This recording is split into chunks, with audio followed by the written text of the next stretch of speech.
right, guys, it's Dave Dean back again with another car audio video. And it's been a while, and I'm going to kind of just talk about a few things first. I think it's been probably about 3 months since I did a video, and there's literally been nothing that's came out, in the DAP world other than the Hibby R6 Pro 2, right? That's the only DAP that's even came out that is even slightly interesting. I mean, the FIO M15S is boring.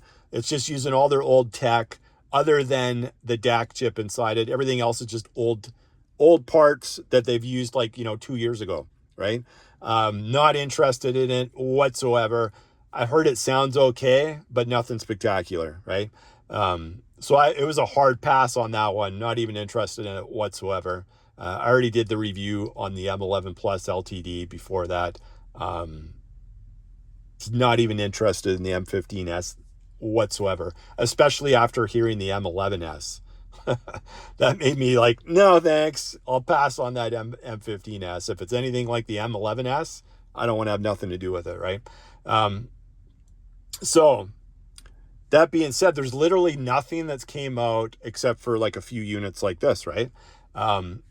Obviously, not everybody can use something like this in their vehicle because you have to actually plug this in order to get power, right? So if you don't have a plug-in in your vehicle, I mean, most new vehicles do these days because everybody's using like their laptops and different things that you're plugging in, right? But if you got an older vehicle, like is, kind of a useless product that you're probably not interested in, right? But for me, I'm always interested on what things are going to sound like, right? And so I hooked this up, and this isn't going to be a full review on this. This is just going to be me one video kind of talking about this, kind of talking about the state of DAPs, which don't seem to be really in that great of a place if you're looking at it at the car audio perspective of DAPs, right? And that kind of like pretty much what led me to these things, right? Because these things are coming out every few months. Smsl is bringing out something different, right? So for this one, like the old M17 had 2 DAC chips in it, right? This just has one, but this has their flagship, like ESS DAC in it, right? So this has the ES 9039 MS Pro in here, right? And the old FIO M17 used to have 2 of the 9038 Pros in there, right? Which were the highest end DAC at that point in time, but now these are slightly above them. To me, they have fairly similar sound. Like if the DAC chips, it's not just the DAC chip, right? Like everybody always focuses on the DAC chip, but it's the build of the unit. It has so many different things, inside of a DAP or inside of like an amp DAC like this is. There's so many other things that play a role in what things sound like, right? And to me, I found them, like if I'm comparing this to the M17, they're pretty similar. Obviously, I can't test coaxial digital out on here because this doesn't have it. But out of the analog inputs on here, I tested every output and input on here. I tested this with an Smsl Do400 Pro, going coaxial digital out of that into the coaxial input on here, right? The only thing I didn't test on here would have been the I2S input, right? That's the only thing I didn't test. But everything else I tested on here. And I found out of the analog output, it has a slightly fuller sound, I would say, than the M17, but it doesn't have as dark of a background, right? With the M17, you can really crank it up extremely high levels, and you can do the same thing with this, but I would say with the M17, it just had a blacker background. Some people might like that, or some people might like the fuller sound of this, but you got to remember this unit's like 700 Canadian. An M17 still to this day is going for like $2,500 Canadian, right? This gets you pretty close to an M17 if you're using the analog outputs on this thing, right? But I would still pick the M17 over this for many reasons. But like I said, M11S, this thing destroys it, right? I would say this probably is better than the M15S too. That's my opinion. Without hearing the M15S, I would probably take this in my system. If you could somehow manage to plug this in and hide it somewhere, that's where the problem comes into play, right? Because this thing's not small. It's not like a topping D10S, you know what I mean, where it's just this. It's like twice the size and a little bit more than a topping D10S, right? Probably I'd say about twice the size. I think this would be like a topping D10S, right? This piece here. So it's about twice as wide, right? And then probably a little bit longer if you're looking at on this end, right? I tried basically with this, right? It comes with a remote control, like pretty much all of them do, right? So you can go in here and you can see like your inputs on here. So if you select the inputs, you got USB, you got Bluetooth, you got optical, you got coaxial, digital, you got the AES input, you got the I2S input, and then right now I'm using USB, so that's what it's plugged in right now, right? And it's the same. It has the little antenna adapter, right? If you want to use Bluetooth on here. Some people still like Bluetooth. I can't stand Bluetooth. Never liked Bluetooth. I don't know why anybody would spend a lot of money, even like on an amp DAC or, a DSP in their vehicle. I've seen some people commenting like, I'm using this DSP and it's like a $2,000 DSP and they're wanting to use Bluetooth from their phone. Like, I mean, if that's what you like, go for it. But to me, that makes 0 sense whatsoever when you have high quality, high end products and you're using the worst. And we're not even talking LDAC. We're talking like the worst Bluetooth codec you can use. And they're asking me a question on that. I'm just like, how did you get to the point where you bought all this high-end equipment, but you didn't read up on anything on Bluetooth, like whatsoever, right? So I just don't understand that part of it. I don't know why anybody would want to use it, but hey, do it. If that's what floats your boat, go for it, right? So I was showing you like the inputs on here for the outputs. You can do all line out, right? You can do headphone out, balanced, unbalanced, like whatever you want to do, right? I have it on headphone out coming out of here right now. You could hear it like kind of click. Do that again, right? You can hear it click when you select something, right? So that's your outputs. You got your PCM filters. So to me, it's a little bit louder when you have the filter off. I always use apodizing or linear fast. These are the two that I like and I prefer. There's just a slight change in the other ones, but these are the two I've always kind of used on, if they have it on pretty much everything that I've ever used, right? And then you can have it filter off, but I have it on apodizing, and then you can go into the DSD filter, and it's just got the cutoff there, 47K, 50K, 60K, 70K. I just left it at the default, which is 47. You got your high or low gain here. I have it on low gain in my vehicle just because of where my analog input settings are on my DSP. I've changed them so many times. Like every time I did a review on a different product, I've changed them, right? So I usually, for this one, I had to have it on low gain. High gain wasn't going to work. It was just too much power coming out of this thing. And then you got your sound color. Now, to me, here's my thoughts on sound color. They're all useless. If you guys remember, like, anybody that's older, you probably remember back in the day you could buy receivers and they'd have like hall, church, jazz settings for, they're just DSP settings that changed the sound. It was kind of cool for the first day you used it and then you never touched it again, right? This is pretty much what I think of these. These do a little bit better job than those did back in the day, right? But you got standard, which is just normal. That's what you normally have it on. You got rich one, Rich 2, Rich 3. You got Tube 1, Tube 2, Tube 3, Crystal 1, Crystal 2, Crystal 3. To me, just keep it on standard. All the other things I think, are pretty much useless, right? If you like them, you like them. To me, I just thought, I don't like sound changing to something else, especially when it really doesn't sound that great.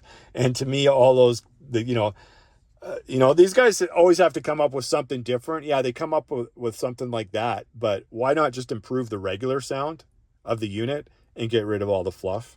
To me, that stuff's just fluff, right? It's just garbage. You don't want to use it. It's one of those things you might change it for one day, just like we did back when the receivers were the hall, jazz, and church, and all the other different sound fields that they had. And then you just use the regular mode. You know what I mean? So they're just trying to add things to it. I've watched other reviewers where they say it's great and stuff. To me, it was just, it's not needed, and it messes with the sound, and it just doesn't sound good as far as I'm concerned, right? So that's the sound color. You can have variable or fixed. You can see that tells you turn down amp volume, right? The key color, right? Switch, line, outputs, Bluetooth, phase. You can adjust the phase on there. You can do whatever you want kind of thing with this thing when it comes to that. Default value for that, it's 5. I just left it there. I2S mode, you can have normal or reversed. I just left it on normal. It's pretty much it. Like audio phase, you can have normal, right? Or you can have it inverted. I'm in the car audio system. The thing with this, if you're going to use it with your car, I don't want anything messing with the sound, right? I want just whatever the default mode is. That's it. That's what I want to keep it on. You got your dimmer. You can have it on off or on. The brightness, you can adjust the brightness to whatever you want on there. You can reset the thing. And that's pretty much it, right? Like I said, for the sound modes, the color mode, that's something that you hear a lot of reviewers talk about with this, because it's like it's a newer thing compared to like some of the other manufacturers like Topping, and they have it, and I don't think Topping has it yet. Maybe they will in the future. I don't know. But to me, it's a useless feature. I'd rather just have something come standard but the best audio quality possible, and not go into all this other stuff that you're never going to use, honestly, right? Other than that, this has the latest, the Xmos, the XU 316 chip in there. That seems to be in all their new products now for SMSL. It was in the SMSL PO100 Pro. That was a great product, right? We got that one right here. Right? This is just a great product. You guys probably, if you saw some of my other videos, you heard me talk about the Weem Mini, how great that product was. Well, this, this is one of the best products too, the SMSL PO100 Pro. If you just want to go coaxial digital or optical right into your DSP, and you want to use your phone, just a great product. I was going to do another video before talking about that, because I've actually used that for a few months. And it works great. It works friggin' great. And it's just going to be based on whatever DSP you got. You know what I mean? Like if you got a lower end DSP, it's going to sound as good as it possibly can using that with your phone, right? So to me, it's the best product if you're going to use your phone and you want a digital out going into your DSP. The SMSL PO100 Pro is perfect, and you're going to save a ton of cash, right? And it sounds way better than the M11S. So if you're looking at a DAP, don't get the DAP. Just use your phone and get an SMSL PO100 Pro, and you're going to have great sound quality, right? And in fact, I wouldn't even start looking at DAPs or looking at anything like this until you get into that. Like for a DAP, you probably need something around $1,000, and I'm talking Canadian dollars here, right? You probably need something about $1,000 or more, and you're not necessarily going to get better sound. It's going to be different sound. Not necessarily better, just different, right? And coming back to this for sound quality wise, like I said, it's fairly similar to the M17 if you're running the M17 analog out, but the M17 just has a darker background, right? And I think the M17 is just a little bit more snappier when it comes to the notes. That's probably one of my favorite things about the M17 is it's extremely fast. You know what I mean? So it's nice and tight when the mid bass hits and the bass hits. It's really snappy and tight. The only, even though it's great all around, the M17, the weak point for that is listening to older music. It's a little bright, right? With some older, 70s rock, I would say, like your Led Zeppelin, that type of thing. And some other songs I've noticed. Some of the songs are just recorded like that. So it just kind of like amplifies that part of it, right? That would be my only gripe with an M17 would be it's a little high pitched, right? This isn't as high pitched. It's more smoother, I would say, right? But I just found the M17 is snappier, right, than this. It's just faster all around, right? But this comes really close, and when you're talking like this is like 700 Canadian, roughly around there, and that's after taxes. I think I paid $714 or something like that. It does an excellent job, but obviously, like I said, the drawback to this thing is it's fairly big, and you have to be able to plug it in to your vehicle, right? But I never had any issues with it, right? No issues whatsoever when I used it in my car. No noise whatsoever. If you watch my old review, I think I talked about it if it wasn't the review on the M17, I talked about it in another video.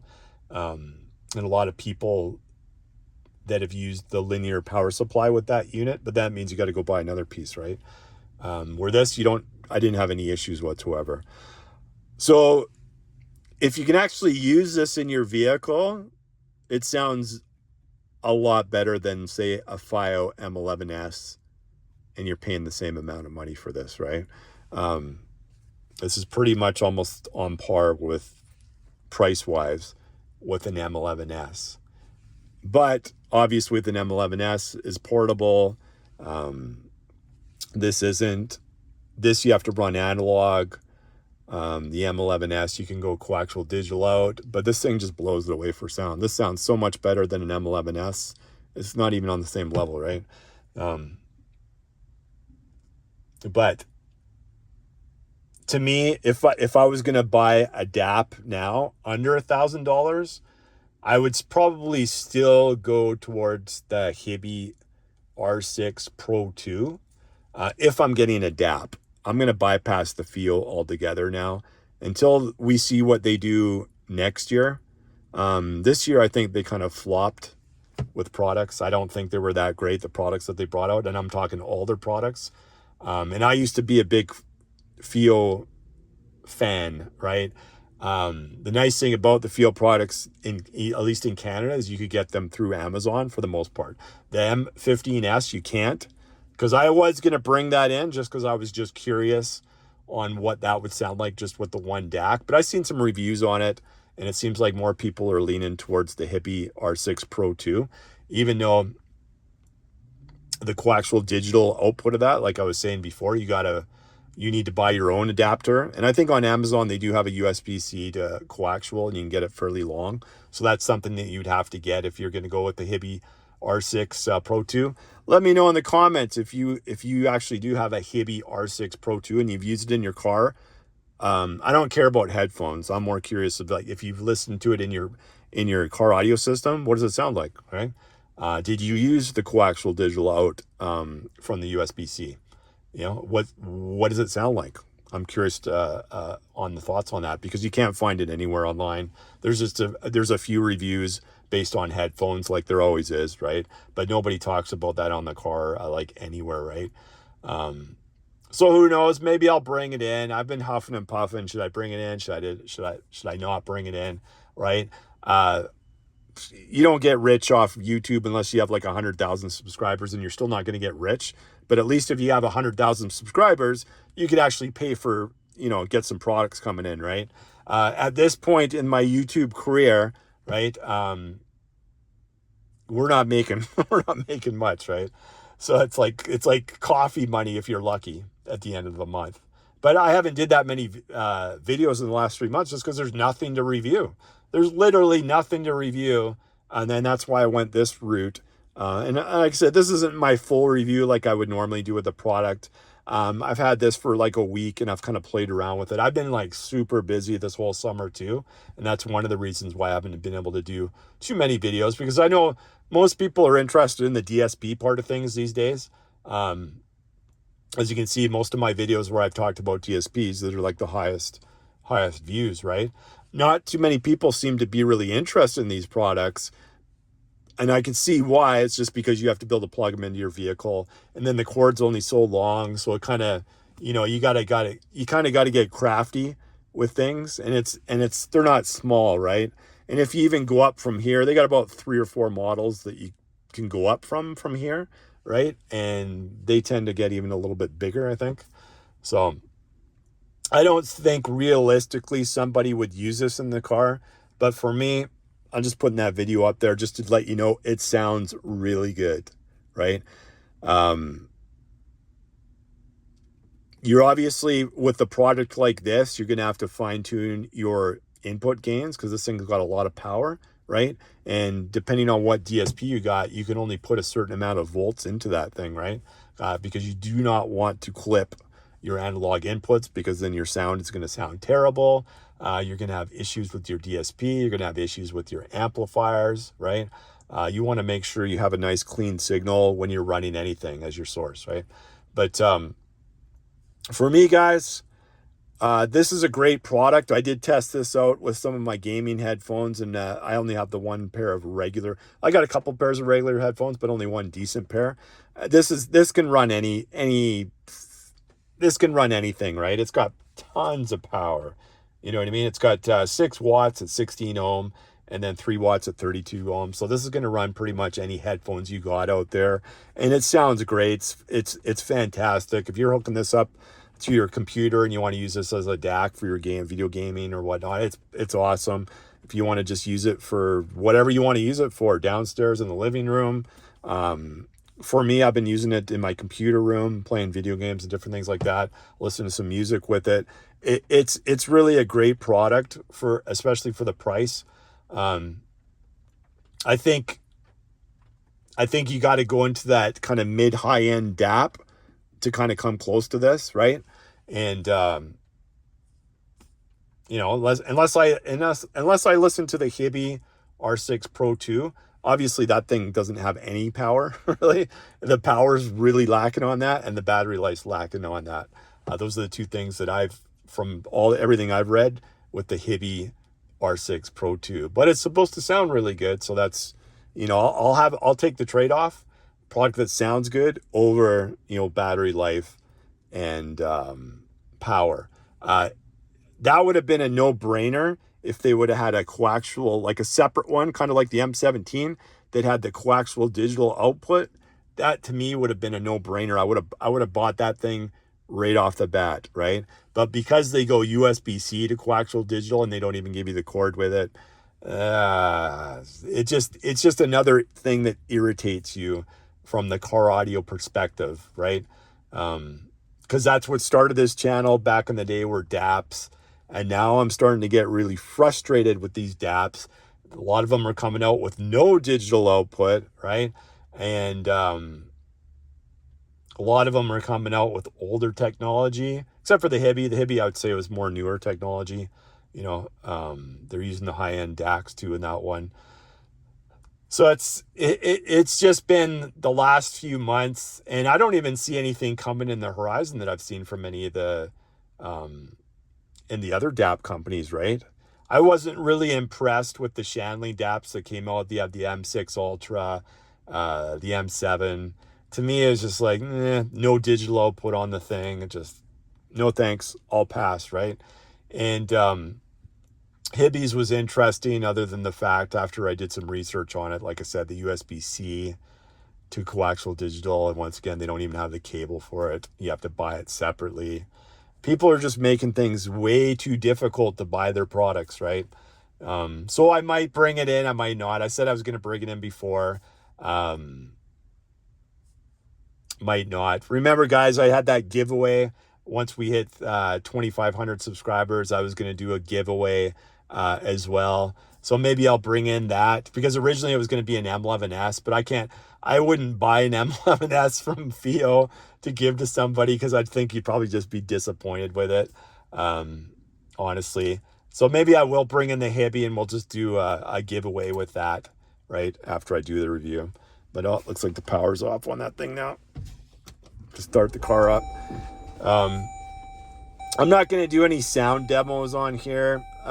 Basically what happens with sound demos, because people are always like, oh, I wanted to hear a sound demo, or you didn't play a sound demo. And then you go watch all the videos that you did sound demos on and nobody watches them, right? Because half the time they get blocked in certain countries anyways.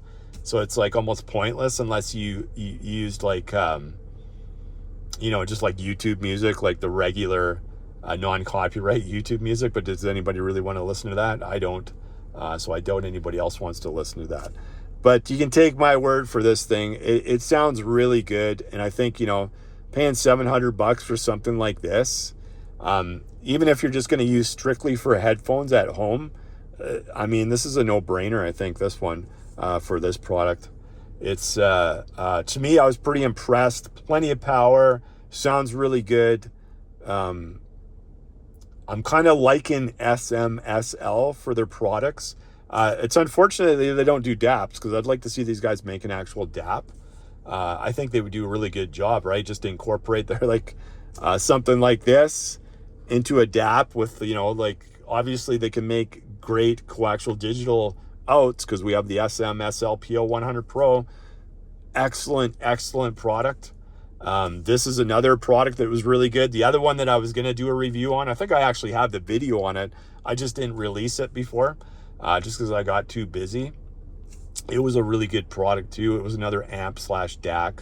And you guys seen the old review I did on the first product with this. That was a good product too. And it was only like $100 and something bucks, right? So I'm pretty impressed with Smsl. Like I said, I think they do great products. Everything that I've tested from them has been really good. And like I said, this gets you pretty close to an M17 without having to spend $2,500 Canadian, right? But can you hide it anywhere is the question, right? It's too bad they can't make something that sounds this good, but make it maybe like a topping D10S size, like maybe this, because then you could really work with it in your car, right? If they could do that, if they cut this thing in half, then you could hide it like in your center console or something like that. But this is just, you almost have to fabricate something to put it anywhere, right? So to me, obviously for car audio, can I recommend it for car audio? If you can find a place to hide this thing, yeah, possibly, right? Because it does sound really good. But I think what happens is it ends up being your DSP ends up being the limiting factor. I think for say like the M17, and even this, you get into that kind of high end. This is $700 isn't really high end for car audio, but because this is meant for home use, it's pretty high end when you're bringing it into the car audio world for sound quality wise, right? And I think depending on what DSP you have, this could either make your system sound quite a bit better, like if you had a lower end DSP. Chances are if you have a lower end DSP, you're probably not going to get something like this anyways. But if you have say like me, I have a Helix DSP Ultra. I think once you get to a certain level, like say the M17 or even something like this, the weak link eventually is going to be the DSP, right? And even that, it's not really the weak link, but I think like for my vehicle, the sound quality can only get so good at a certain point by switching my source. And from what I've seen from like this and the M17, even the M11 Plus LTD, you know, those three products. I actually know, maybe not the M11 Plus LTD. I would say more or less M17 and this, because I think those are the two that sound the best out of those three I just mentioned. But those are the ones that I've tested. I would say if there was anything that was going to sound better than this or the M17, I would actually have to upgrade to like the Brax DSP, right? Because I think that would be my limited piece in my equipment in order to try to get better sound, if you know what I'm talking about, right? I would have to move, say maybe even like if I got the Aston Current SB2000 or SB3000, my Helix DSP Ultra would kind of limit that piece, right? To get all the best sound quality possible. I would probably have to move into the Brax DSP to make it worthwhile, right? You might get a slightly better sound quality, but I think once you get to a certain level for sound quality, I don't necessarily think things get better. I think things just are different, right? And people always ask me on here, comments all the time, what sounds better, the GB60s or the Focal Utopias or the Dyno Audio Esotars? Well, first of all, the Focal Utopia M's should sound better, and the Dyno Audio Esotars should sound better because they're like 2, 3, 4 times the price of an Audio Frog GB series speaker, right? So, I mean, you got to think realistically when you're comparing something. I think, you know, the GB60s in comparison to anything that's close price range, I think they blow pretty much the majority of the speakers out of the water. Maybe there's been something that's come out in the last couple of years that might come close to it. I think mid bass wise for a 6.5 inch speaker, you're going to really have a hard time finding something that is as good mid bass wise. Sound quality wise, you know, you should be able to get better sound quality out of a Focal Utopia M speaker or a Dyno Audio Esotar speaker or a Morel Carbon Pro or something that costs 3 times the price of it. You should be able to get better sound quality out of it. But then can you? Is the person that's going to tune your DSP good enough, right? That's the problem. It's not the speaker. These speakers sound amazing because they were tuned properly. That's the issue, right? My speakers could sound even better if I could put my GB60s in kick panels. Then they would sound way better, but then I would need a mid, right? At that point in time. Well, I wouldn't need it, but it would blend better in my system if I have the kicks. If I had them done in the kicks, like I could do the kick on that side, this side not so much. You got the emergency brake over there. Just too many issues, right? And then, you know, and then adding the mid, is it gonna drastically change the sound in my system? Probably not. The people that really know sound quality that have sat in my vehicle before are pretty amazed at the sound that they're hearing just from a component set, right? It probably, if it's tuned once again, if it's tuned properly with the mid, it could probably sound like a little bit better, right? But it's not going to be night and day. There's not going to be any night and day difference in my vehicle.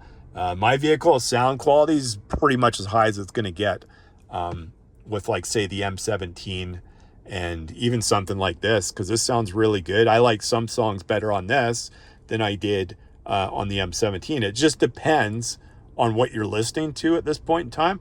And it's different. Some things just sound different. It's not necessarily better. It just sounds different. And it's what your preference is. What do you know, some people like that fuller sound, and then other people like a really dark background, right? That's really fast and revealing. And that's what I got from the M17. Whereas this, I think you get more of a fuller sound kind of all around, but it's really hard to explain. You almost just have to listen to it and then you listen to the M17, and then you listen to this, and then you can hear the differences, right? And like I said, I like some of the older, like 80s music that I tend to listen to quite a bit. I liked it almost a little bit better on here, just because, like I said, the M17, the treble part of it is a little high at times, because like I said, it kind of amplifies everything a little bit. Whereas this, it was a little bit more smoother, right? But I like the mid-bass response with the M17. I like the bass response with the M17 better. I think it's a little bit more accurate, right? But this isn't a slouch. If you put two in front of me, I'm still going to take the M17, right? If I could only pick one, I'm going to still go with the M17. But you guys, it's $700. It's like, we're talking like we're getting into the speaker conversation again. The GB, I paid less than $2,000 for my three-ways. Obviously, you don't see the GB25s in here because I never installed them yet, right? But that's like under $2,000 for a three-way, right? Obviously, I don't have the crossovers because I go active, but that's under $3,000. If you're going to go buy just the Focal Utopia M tweeters, you're looking at $2,200, like $200, 200 and something bucks more than my whole three-way set, right? So when you're asking, should they sound better? Yeah, they did. They should. But then again, I just blew away when I went to the car audio, the Mecca car audio competition that they had. I kind of blew away the other two systems that had Focal Utopia M three-ways. And they had Moscone Zero. Well, the one car had Moscone Zero amplifiers, which are one step up from my Moscone AS amplifiers, right? So, I mean, it comes down to your tuning and your install is the two most important things. I mean, if you watch Peter's channel, he says it all the time, right? He's not kidding. The actual install of your vehicle and the tune are the two most important things. If you can get those two right, then upgrade to better speakers or whatnot, right? Then the conversation of, what speaker, but it's not going to be what sounds better, because things sound better differently to some people. Love cranking things loud and having like strong mid bass because it helps with your bass up front, right? It feels like more of when the woofers are going, it feels like your bass is up front because you got a strong mid bass to it, right? And that's what I like about my system. I've had Focal Utopias, the old ones in the past. They're super detailed back then, and that's back when I didn't have a TSP. That's back when I was using passive crossovers, right? And they sounded great too. But they sounded, I found that speaker back then sounded great if you were listening to jazz music, and I don't listen to a lot of jazz music, right? Or if you were listening to like Sting or somebody like that, where like the vocals always sounded great, instruments always sounded great. But if you were going to put Megadeth on there or Metallica, I would say, okay, I've heard other speakers that do a better job of that. Like even the K2s I found did a better job of the heavy metal or the grungy music as opposed to the Utopias did then. That was back, we're talking like 20 years ago, right? When the original Focal Utopias came out. So I heard the M's are good speakers. Still to this day, the best mid that I've ever heard is still to this day the Dyno Esitars, the 430, the E430s, right? Still the best mid I've ever heard in a car, right? But it all comes down to the tuning, right? If you got people that know how to tune and they know how to install, you're going to get a better car audio system, even if your speakers are like $300, because the person that knows how to tune is going to make those $300 speakers sound amazing, right? So to me, and I don't know, it seems to be, I see that like before when I was even on 5-Star Car Audio and you go through some of the comments and stuff on there, people just ask those questions, which one's better, this one or this one? Well, it's going to be up to you which one's better. You got to go into those cars and listen to them in a properly tuned vehicle to actually know which one that you think sounds better. Because like I said, once you get to a certain stage, even in car audio, things are not necessarily better. They're just different sounding, right? There's not one. People have come into my channel, this speaker's better than your Audio Frog GBs. I was like, are they? Just because something costs more doesn't mean they're better. And what happens if you go get somebody that doesn't know how to tune your vehicle or doesn't know how to install something properly? Good luck to you, because it's going to sound like shit no matter how much you spend on your car audio system. Trust me, you can go spend 20 grand on your car audio system, just on the products, and it can sound terrible because, like I said, in Edmonton here and in Calgary and a lot of places I've been to where I've listened to people's vehicles that have spent thousands and thousands, even way more than I've spent, it sounds terrible and not even good, right? The whole door's rattling all over the place. The bass is like literally you can hear it coming from the back of the vehicle, not the front. It just in general, their systems sound terrible. And then they ask you, what if you get in the car and you wanted me to give you my opinion on it, I'm going to give you my honest opinion. And when I sat in there, I told the guy, I was like, your bass is coming from the back. It's sloppy and muddy. It's all over the place. It's not tight. I don't even know what's going on with your center image because it feels like it's like way over here. So obviously the person that was tuning doesn't know what they're doing, right?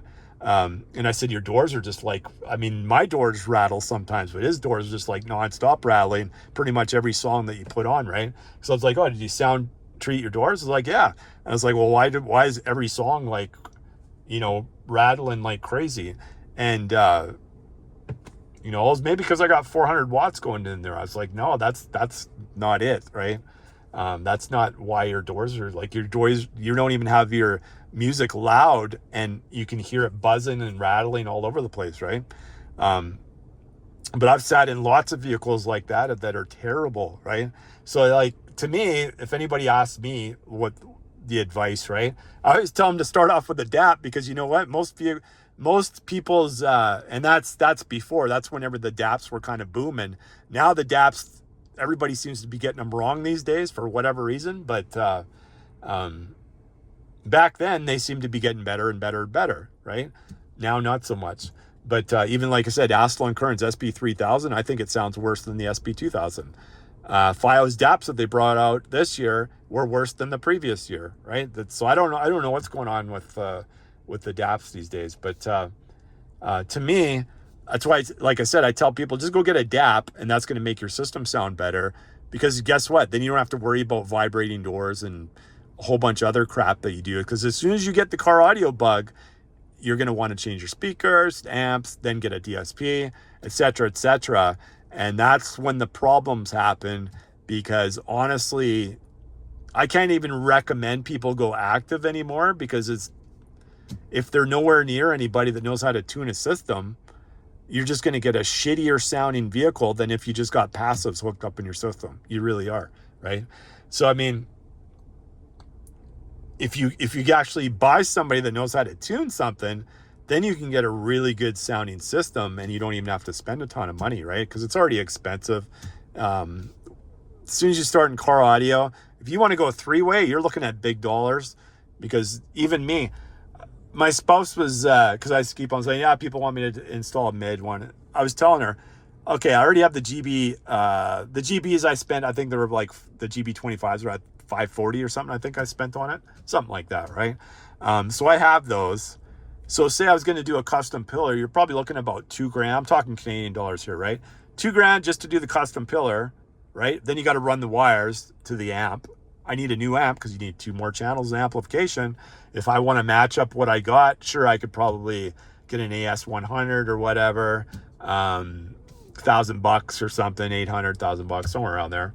Probably $800, I think, for an AS100 or whatever, or a pro amp. But I'd probably stick with what I got to have it match, right? So say $800 there, $2,000 there. You're looking at like minimum probably $3,000 minimum, right? Just to do that, right? And if I seen somebody that actually know how to do 8 pillars that don't look like crap and don't sound like crap, because everything I've heard either looks or sounds terrible. If I seen somebody like, say Matt Schaefer, if he was in town, yeah, I'd go and probably get him done. But we don't have any Matt Schaefers here, right? That's the problem. We don't have any of those guys that know what they're doing when it comes to A pillars, because, these aren't like easy A-pillars to do. Obviously, you got your airbag in there, and there's all kinds of things you got to deal with, right?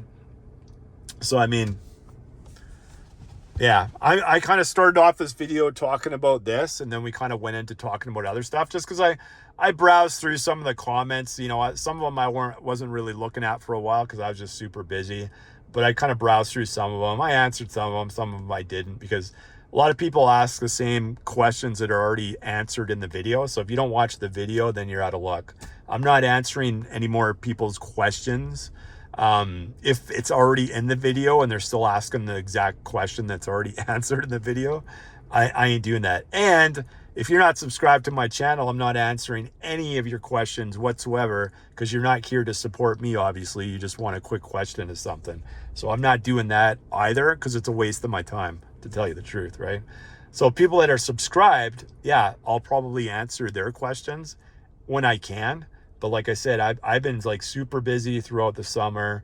And guys, like I said before at the start of this video, there hasn't really been any products. I mean, you can go look at people that are doing reviews. Nobody's doing any DAP reviews, right? There's no DAPs out there to review, other than the Hibby R6 Pro 2. Other than that, nobody's really brought out anything that's even worthwhile reviewing, honestly. And all the other products, from the dongles and stuff like that, you're only going to go so far with the dongle DAC. I'll tell you that right now, right? And like I said, pretty much everything that's came out in the last, I'd say, couple of years, you're only going to go so high, and then things are just going to be different sounding. They're not necessarily going to be better, just different, right? Everybody's trying to hit those numbers where higher signal to noise ratio, all that type of stuff. That's what people are trying to hit, but that doesn't mean your product is going to sound better. It just means spec wise it's better. That's why I never take, I don't really, when Amir does like science audio reviews or whatever it's called, I take that with a grain of salt, because he says I've seen products that he's tested. This is the exact same test as this other product. They both got the exact same scores. And then I've tried out their products, and one sounds different than the other, even though the test says it's the same. That's why I can never really put too much into those kind of videos, because when you hear something yourself, and it's not like you're wanting to hear anything. If something sounds like crap, I'm going to say it sounds like crap, right? Like the Hitty's S8 that I did a review on before. I thought that thing sounded like crap, and I ordered a couple of them but yet on there it got a flying color review, right? But the S9 I thought sounded really good, and I said it sounded really good, especially for a dongle DAC that's like $159 Canadian, right? So I mean, to me, if you got different parts inside a product, chances are it's going to sound different than another product with completely different components inside, right? So this is me talking about car audio in general. Questions that people have asked me throughout like lots of the videos. Is the DAP going to sound better than my phone? Well, before, my answer would have been, yeah, DAP's definitely going to sound better in your phone. But then this came along, right? Even a Topping D10S was pretty good, but I still like this the best, right? And it's small, and you can hide it away. And this is the best product that I've reviewed so far. And even when I'm going back and forth and I'm listening to this as opposed to this, I think you get a little bit more, like I said, you get a little bit more fuller sound with this product. But with this, I feel like it's just, the background's a little bit darker. It sounds really good. And like I said, maybe they shouldn't have brought out this product, because for car audio guys, I mean, you can't really beat it, honestly, unless you go into like a super high-end, DAP or amp DAC, if you can fit something like this in your car. These two, like I said, I like certain songs on this better, and then I like certain songs on this better, right? I can't say which one I felt is better, because both of them I have hooked up the exact same way to my phone when I was listening to them, and it's an excellent product. This is an excellent product. chances are you going to, you know, if you're buying this for headphones, are you going to put it in your car and then go back and forth with it? Probably not, right? So that obviously has its limitations, right? But anyways, guys, that's kind of me talking about this unit. It's a great unit. If you're going to use this for your home, it's excellent. If you could find a place in your vehicle for this, I don't know how or where you would put it, depending on where your plug-in is in your vehicle. But it sounds really good. So I would imagine the ones that even go higher end than this probably sound maybe slightly better. As you go up, things are just slightly better, I find, right? For the most part, when you're going a little bit more money, they just get slightly better, but sometimes slightly better to some people is a big difference, right? So that's it, guys. We'll see if we get the Hibby R6 Pro 2 in. It's been out for quite a few months now. I'll go on Amazon. I think I did see the USB-C to coaxial digital cable on there, right? So maybe I'll order that in. I don't know. I'm rebuilding my PC at home, and I'm kind of wanting to get a 4090 graphics card, and those things are still like, well, in Canada here, they're like around $2,500 or even more, right? So I got to do that first because I have other YouTube channels that have been kind of doing really well, and a lot of my time has been going into those channels, right? Because those channels, I don't have to go and buy products to review on there, right? And I can kind of whip out videos pretty quick on there. This one, I'm still going to do videos on, but we have to have the right products. I'm still waiting to see what's going to come out, if there's anything even coming out this year, or would we have to wait till next year, right, for some other, you know, better DAPs to come out. I don't know. I'm a little worried on the DAP side. Like I said, even FIO seems to be going, you know, making it more difficult for people to run coaxial digital out of their DAPs, right? And their sound quality seems to be going this way, going down, not up on some of their products that they've been bringing out lately. So we'll see. Like I said, I'm gonna still keep on doing videos on here. We just got into a little bit of a lull this summer with not really too much of anything really coming out that was really exciting. And to me, if I'm not excited about something, chances are nobody else out there is going to be excited with it as well, right? And I'm not going to just go and buy a product just to do a review on it when I don't think it's really going to be that great, right? But this one, excellent product. I highly recommend it. Even if you're just going to use it for your headphones, this thing sounds really, really, really good. Works awesome if you're playing Call of Duty. I tried it out with not Warzone 3, but what is it? Modern Warfare 3. The new beta, I was using that, trying out. You can actually hear footsteps and everything, like perfect on here. Excellent amp / DAC, plenty of power. If you want something for your headphones, it doesn't matter what headphones you got, this thing's going to sound great. And yeah, pretty similar to the M17 sound quality wise, but just different because it's a different company, different components. But it sounded fairly close to the M17. All right, guys, that's it for me. We'll see you on the next one.